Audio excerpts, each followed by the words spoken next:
आज हम बताएंगे भारत के उस महान वैज्ञानिक के बारे में जिन्होंने ये बताया कि न केवल मनुष्यों में अपितु पेड़ पौधों में भी संवेदना होती है, वो भी संवेदनशील होते हैं।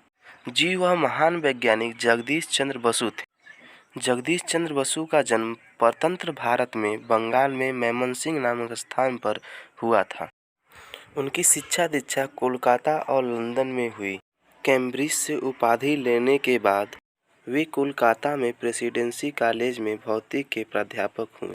बसु का रुझान प्रारंभ से ही वनस्पतियों की ओर था। वे उन्हें जड़ नहीं अपितु चेतन जीवधारी मानते थे। उनका कहना था कि पेड़ पौधे बाहरी कारकों के प्रति संवेदनशील होते हैं और उनमें प्रतिक्रिया होती है। उनकी संवेदनशीलता को रिकॉर्ड करने के लिए उन्होंने क्रेस्कोग्राफ नामक यंत्र बनाया, जो पेड़ पौधों की सूक्ष्म गतिविधियों को 10,000 गुना बढ़ाकर प्रदर्शित करता था। उनकी मान्यता थी कि मुरझाने लहराने से पेड़ों के सुख और दुख का पता लगाया जा सकता है। उन्होंने अपनी दोनों पुस्तकों response in the living and non living और the nervous mechanism of plants में अपने प्रयोगों व निष्कर्षों के बारे में विस्तार से लिखा।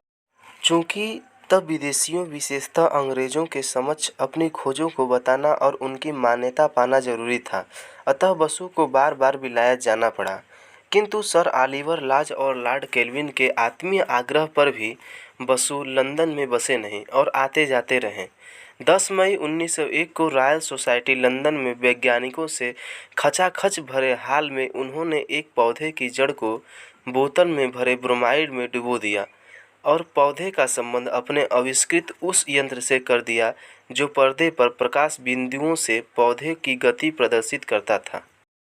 पौधा सामान्य था तो स्पंद से प्रकाश बिंदु पर्दे पर पेंडुलम सी गति कर रहे थे, लेकिन ब्रोमाइड विष के असर से अचानक गति तेज हुई और फिर थम गई, मानो किसी चूहे को जहर दिया हो और वह एक बारगी तड़प कर मर गया हो। सचमुच पौधा मर गया था। हाल तालियों से गूंज उठा। सर बसु ने रेडियो तरंगों पर मूल्यवान शोध किया।